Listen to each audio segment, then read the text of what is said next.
Moving on to the next category of exercises on functions, we're going to examine how we can answer some question with the help of the graph, which means we are not going to have the formula at our disposal, at least in the previous section.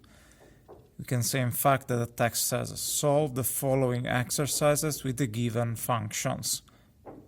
Y equals to f of x. So we have no idea what's the generic formula for this graph. We could calculate it, but we want to answer the same question, this time with the help of the picture as mentioned, which means we are not going to rely on any calculations. Let's examine the first question. They ask us to calculate f of 2. Reminder, if we compare this expression with the generic one we have up here, you can see that x has been substituted by number 2. So this question is basically telling us that x is equal to 2, which leads us to check the number 2 on the x-axis that we have here.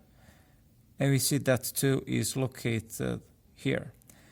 Now we are asking ourselves, what is the y value for this function when x is equal to 2? We see that we have to take some steps up above. Precisely 5 steps, as we can see.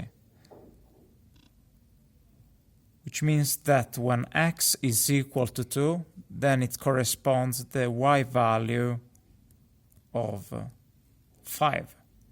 This is the answer to the question f of 2. You can see we didn't do any calculation. We can also write that f of 2 is equal to 5.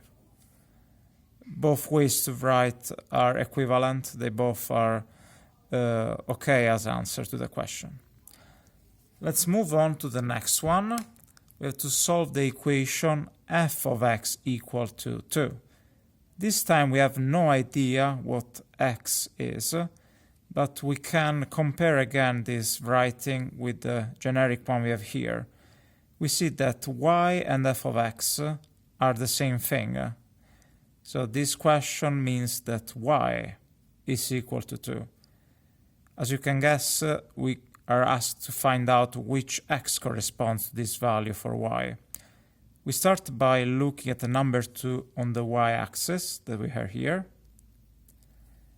And then we have to take some steps towards the right to meet the line and reach this point here, which corresponds to the x value 1.